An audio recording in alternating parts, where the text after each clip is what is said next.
Frédéric, bonjour. Bonjour Antoine. Merci de nous accueillir dans l'antre. C'est ça, dans Voilà, la cave. Dans la cave, maison Lavaux. Vous et votre frère qui avez C'est fondé exact. en 2000 la création. 2000, on a repris nous en 2000. Nos parents avaient créé la société en 1965. À la base, on était installés dans un autre petit village qui est un peu plus loin, au pied des dentelles de Montmirail, qui est le village de Sablé. Et puis finalement, la société, le chemin faisant, on a été obligé de se déplacer à Violès parce qu'on commençait à tenir beaucoup de place à Sablé. Et on nous avait fait comprendre à cette époque-là qu'il fallait qu'on commence à trouver une solution plus moderne. Et donc c'est pour ça qu'on s'était rapproché de la mairie de Violès, qui nous a trouvé en fait un terrain ici. Et c'est là qu'on a fait construire la cave. Et notre premier millésime à Violès, c'était 2002. 2002. Voilà. Alors nous, on vient juste à côté, on vient de Rasteau, parce fait. qu'on va s'entretenir ensemble autour de Rasteau. Mais avant ça, on fait un tour de l'outil de production, parce qu'on aime bien tellement soif de pousser un peu les portes et aller dans vos coulisses. Alors vous, la maison, vous êtes uniquement Rhône Sud ou On fait un peu Languedoc aussi. un peu Languedoc? En 2016, on a eu l'opportunité, de par l'évolution de la réglementation, des cahiers des charges, des zones de vinification, etc., on a été capable effectivement d'aller un peu plus dans le Gard, dans la partie Languedoc, sachant que la plupart des vignerons avec qui on travaillait déjà, ne serait-ce que même sur des bases de Côte-du-Rhône ou Côte-du-Rhône Village en achat de raisin, nous ont dit à un moment, nous, on a une propriété qui est mixte, puisqu'on fait aussi bien des IGPOC que des AOC, Côte-du-Rhône Village, certains villages avec nom de commune, et qui nous avaient dit à cette époque-là, ça nous intéresserait aussi de vous proposer d'acheter des raisins en IGP, et c'est ce qui nous a mis le pied à l'étrier. Voilà. Alors, dans la part, techniquement, achat de raisin, achat de vin, comment vous Alors organisez? en fait, nous, nos parents, quand ils ont commencé en 65 et qu'ils se sont installés à Sablé, la cave, à l'origine, était la cave de monsieur et madame Lambert. Et donc ces gens-là avaient créé déjà à l'époque une activité qui était mixte. Une partie de l'activité qui était effectivement de l'achat de raisins et une partie de l'activité qui était de l'achat de vin en vrac et une commercialisation en vrac. Et donc nos parents ont repris cette activité-là jusqu'à ce que nous, en 1995, puisque moi j'ai commencé à travailler en 1995 et mon frère a commencé en 1997, et on a senti que c'était le moment. Donc il y avait toujours cette double activité, achat de raisin et achat de vin. Et nous, on a voulu avec mon frère justement arrêter la partie réellement négoce, pure, vrac.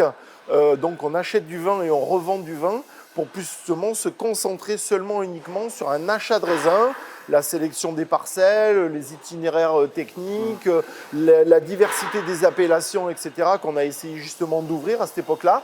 Et c'est justement ce qui nous a permis de créer cet outil-là, en fait. Cet outil-là, voilà. Et puis si l'achat de vrac, c'est quelque chose qui est en train de disparaître. C'était une grosse activité dans le Rhône Sud. Hein. C'était quand même, bien sûr. je trouve qu'à une époque, il y avait plus de 40%, 50% des vins qui étaient c'était la destination quand même de la plupart des vins. Bien sûr. Et vous racontez aussi une montée en qualité de ce négoce transformateur tout à fait. de ces dernières années. Il est évident qu'aujourd'hui, on se rend compte de toute façon que tout le monde a une destination.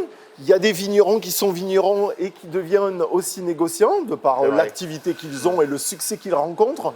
Aussi bien que, j'allais dire, on a de plus en plus de négociants qui vont devenir aussi vignerons et qui se rapprochent justement de la production, qui deviennent eux-mêmes producteurs ou négociants vinificateurs comme nous. Et donc, on voit de tout en fait. Alors, à une échelle, pour parler un peu économie, aujourd'hui, c'est combien de bouteilles la maison Lavaux? Alors évidemment, il y a eu avant Covid, pendant et après Covid. Hein, tout ça a beaucoup changé et évolué. Mais on va dire que nous, avant le Covid, on faisait environ un peu plus d'1 million de bouteilles. 1 million de bouteilles qui étaient réparties dans ces cas-là sur les AOC de la vallée du Rhône, sud, hein, bien évidemment, puisque nous, on part de Côte-du-Rhône, Côte-du-Ventoux jusqu'à Châteauneuf-du-Pape, et aussi un petit peu en IGP. Voilà. Méditerranée et IGP OC. Voilà. Et post-Covid? Allez, post-Covid, là, on est plutôt bien en dessous, donc on essaye de remettre la machine en route. Il y a beaucoup de choses qui se sont arrêtées. Après, le plus gros à-coup vient effectivement de l'Asie. Oui, parce que la Chine ou même tous les pays qui sont, on va dire, Asie du Sud-Est, prenons l'exemple de l'Indonésie, nous on était relativement bien implantés en Indonésie avec par exemple Bali, avec tous ces hôtels, tout ce tourisme, etc. Et donc c'était assez rigolo. Au marché. Voilà, exactement. Et donc du jour au lendemain, tout s'est arrêté. Donc on recevait un petit peu de temps en temps des photos et des vidéos de gens qu'on connaissait ou d'amis qui envoyaient « Ah, je suis dans tel hôtel ou dans tel restaurant à Bali » et puis du jour au lendemain, fini. Donc tout ça, on essaye de remettre en route. Et donc la part de l'export est 83%. Ah oui, oui, oui. Donc c'est vraiment le négoce moderne, on peut dire, le tourné vers vraiment cette grande expansion, la réussite de la vallée du Rhône Sud à l'international. Et en fait, ça peut sembler bizarre, mais nous, avec mon frère, quand on a commencé à mettre du vin en bouteille, c'était juste avant 2010, on s'est tout de suite rendu compte que l'export allait nous donner en fait un accès beaucoup plus facile que la France. Alors ça peut sembler bizarre, sachant que on peut se dire qu'en France, il suffit juste de monter dans sa voiture et puis d'aller visiter un restaurant, d'aller visiter un caviste, un grossiste, pour arriver justement à leur proposer justement ce qu'on était capable de faire. Mais on a tout de suite senti que tout le monde était sursollicité et qu'à ce titre-là, ça allait être compliqué. Alors une trop forte bataille des prix aussi peut-être. C'est ça. Alors après nous, dans l'idée qu'on en a du commerce entre guillemets de nos vins, on n'a pas envie de se... Moi je préfère passer mon temps à raconter des histoires que plutôt à parler d'argent. Et donc à ce titre-là, c'était plus facile. Hier j'étais avec des clients américains qui sont originaires de Floride et qui travaillent justement au nord de la Floride. On ne parle pas d'argent. On est allé à Rasto, on a visité les vignes, on a fait le tour des parcelles, on a parlé des terroirs, on a parlé d'altitude, on a parlé d'orientation, on a parlé de cépage, etc. Mais on ne parle pas vraiment d'argent. Et moi, je n'ai pas envie de passer ma vie à parler d'argent. Alors c'est important, bien évidemment, pour gérer une entreprise, mais ce n'est pas ce qui m'anime en tout cas. Ouais, je comprends. Alors là, l'outil de production, donc vous recevez aujourd'hui dans la vallée du Rhône à peu près tous les villages vous intéressent ou vous avez, par exemple, Rasto, vous avez première mise en bouteille 2007, je crois. C'est ça, donc c'est assez précoce, c'est avant le cru. C'est ça, exactement. D'ailleurs, sur l'étiquette, il y a toujours marqué effectivement que du Rhône Village. Que du Rhône Village Rasto. Exactement. Alors, comment vous jouez avec ces cartes-là des villages? Bon, après, on a des affinités, on va dire, avec certains villages ou avec certaines appellations plus que d'autres. Et d'approvisionnement aussi, j'imagine. Alors ça, c'est aussi parce que justement, on a une affinité ou qu'on a dégusté ou qu'on a vu des choses qu'on a cette sensibilité, en tout cas, ou cette passion qui nous dit « Ah ben oui, on a plutôt envie d'aller plutôt là, plutôt que là. Et c'est vrai que Rasto, mon frère et moi, on a toujours été attirés. Après, c'est la diversité. Pourquoi c'était un peu la petite perle? C'est un peu ça. Parce que bon, il y a Châteauneuf, il y a Gigondas qui était déjà là, tout à fait statutaire, on va dire. Exactement. Moi, je dis qu'aujourd'hui, on a la chance dans les crus, en tout cas, c'est qu'il y a certaines crues qui... Alors moi, j'ai toujours eu un peu plus de sensibilité pour certains que pour d'autres, mais je considère qu'aujourd'hui, Rasto reste effectivement un cru qui est l'un des plus récents, puisque le dernier, on va dire que ça va être Kéran, et juste avant, en 2009, c'était Rasto. Mais avant Côte-du-Rhône Village, Rasto, nous on était déjà intéressés parce qu'on trouvait que la qualité des vins était vraiment intéressante. On pouvait naturellement, en tout cas, faire un bon vin qui allait être apprécié par tous. C'était facile. Rasto, c'est facile. À faire découvrir, on dit, voilà, il n'y a plus qu'à faire découvrir. Exactement. Parce que dans la bouteille, le travail était en partie fait. Mais quand je vois des Américains avec qui... c'est le marché dont je m'occupe moi en bouteille, d'accord, chez Lavaux. On s'est répartis un peu de différentes zones dans le monde, donc moi je m'occupe de l'Europe du Nord.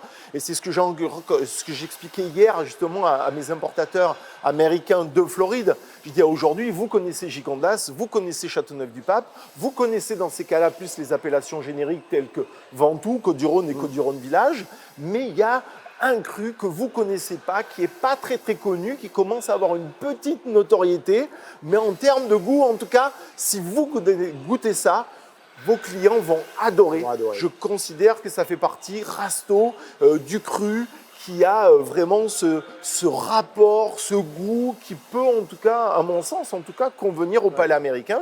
En tout cas, c'est aussi dans le style des vins que nous vinifions et que nous produisons et que nous assemblons et élevons. On le fait aussi pour qu'ils soient, on va dire, accessibles et qu'il y ait une affinité au plus grand nombre. Et je trouve que ça correspond parfaitement, par exemple, au palais américain. Pour reprendre une expression qui a été utilisée à un moment à Châteauneuf, vous parlez de gang of Grenache. Justement, dans ce gang of Grenache, comment vous définiriez les grenaches de Rasteau? Bon, il n'y a pas un Rasteau, on est là pour ça, pour raconter un petit peu cette pluralité, cette appellation qui est relativement grande avec schématiquement 3 secteurs, mais on assemble ou on est en parcellaire. Et d'ailleurs, aussi la question, c'est quel est le style pour vous des grenaches de base de Rasteau et quelle est l'envie que vous avez envie de montrer de cette appellation? Moi, ce que je trouve qui est toujours intéressant en vallée du Rhône Sud, c'est en particulier le jeu de l'assemblage. On peut avoir effectivement différents terroirs, on peut avoir différents cépages, on peut avoir différentes orientations, on peut avoir différentes altitudes, en particulier à Rasteau. Il faut quand même savoir que Rasteau, à l'origine, le mot, ça voulait dire râteau. Donc quand on imagine un râteau, moi j'imagine que c'est des dents, et donc chaque fois qu'on est sur un côté des dents du râteau, que ce soit à droite ou à gauche, eh ben, c'est peut-être une orientation qui est plutôt à l'est, plutôt à l'ouest. On peut être sur les dents du haut, donc avec une certaine altitude, peut-être monter vers 300 mètres d'altitude, et ça peut donner des profils et des personnalités. Après, nous, la façon dont on gère Rasteau, c'est plutôt un vin d'assemblage. On ne cherche pas à identifier en particulier des terroirs. Nous, ce qui nous intéresse, c'est quand on fait la vinification, cépage par cépage, qu'on assemble, qu'on élève dans différents vaisseaux, on va dire. Mais à la sortie, c'est d'avoir un vin qui est vraiment la personnalité et qui ressemble vraiment à un vin que nous, on imagine comme être identitaire. Alors justement, cette identité de Rasteau, on dit souvent que c'est puissant parce que c'est face sud souvent, donc ça veut dire qu'on a une générosité quand même du Grenache, mais en même temps, on a des calcaires, on a ces fameuses marnes bleues qui contredit ou contrebalance cette richesse naturelle. C'est ça. Mais j'en dis trop parce que c'est vos mots que j'aimerais entendre. En fait, ce qui nous intéresse toujours, de toute façon, dans les appellations qu'on fait, et Rasteau, ça fait partie en tout cas de notre philosophie, c'est que de toute façon, pour arriver à faire un très bon vin, il faut qu'il y ait de l'acidité. Rasteau, c'est un terroir qui est très très chaud, d'accord, très chaud, qui peut être même trop chaud de temps en temps certaines années. Mais par contre, ce qu'il y a, c'est qu'on va arriver à trouver de l'acidité en fonction des différents sols, marne bleue, ou en fonction de certains cailloux ou éboulis, où on va arriver justement à avoir des terroirs qui peuvent ressembler peut-être à certains terroirs de Châteauneuf-du-Pape. Oui. Mais je pense qu'on peut avoir certaines altitudes comme à Gigondas, mais c'est l'acidité qu'on va rechercher. Le plus important dans ce que nous, on va rechercher, c'est le milieu de bouche. Mais on est obligé, si on veut être capable de conserver des vins pendant de nombreuses années, d'avoir de l'acidité. Et c'est justement ce mix des deux qui va être intéressant. Grenache, bien évidemment, dans n'importe quel assemblage que nous, en tout cas, on va faire, c'est minimum 50%. Oui. Après, on va amener des petites touches de plein d'autres cépages, de plein d'autres éléments, des éléments qui peuvent avoir été élevés, assemblés, élevés dans différents vaisseaux, etc. Mais l'acidité, la puissance, tout ça doit être vraiment bien intégré pour arriver à faire un vin qui va être puissant, oui, mais harmonieux, mais avec justement cet acide qui va nous permettre de saliver, en fait, de motiver nos papilles dans ces cas-là. D'un point de vue stylistique, la Maison Lavaux, on peut la définir comme élevant avec des contenus relativement neutres ou un usage du bois à quel niveau? Parce que c'est important quand même dans une définition de maison, ce style de l'élevage. D'accord. Nous, on essaye toujours de faire des vins qui mettent le fruit en avant, d'accord? Pour ne pas, justement, c'est la personnalité qu'on cherche justement à faire. Nous, on utilise le bois pour la construction, pour arriver à rassembler tous les éléments ensemble, pour leur donner vraiment ce côté très linéaire dans le cadre de la dégustation.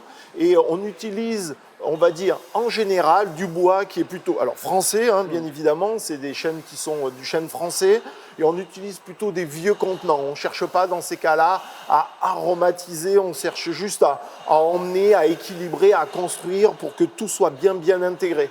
Et d'ailleurs, dans la propriété Domaine Les Évigneaux, qui est une propriété de la maison Lavaux, on a toujours dans la même philosophie, 22 parcelles de vignes, on exploite des grenages, des syrahs, des mourvèdres, des cinsault et des carignans. C'est un seul assemblage. On n'a pas essayé de séparer, de faire des cuvées en fonction des cépages ou des terroirs. Ça correspond aux parcelles. Exactement, à l'ensemble des parcelles qu'on va vendanger séparément, qu'on va vinifier séparément, peut-être élever séparément, etc. Mais dans le cadre, par exemple, de l'élevage, on va utiliser des petits contenants, 225 litres. On peut utiliser aussi 500 litres, mais on peut utiliser aussi de l'amphore. Donc ces trois éléments-là, à la sortie, c'est dans le cadre de toutes les possibilités de vinification et d'élevage qu'on va, nous, arriver à faire un vin idéal et qu'on considère quand même comme identitaire de Rasteau. D'accord, tout à fait. Bon, bah merci beaucoup et puis on va goûter aussi. Ah ben avec plaisir. Merci.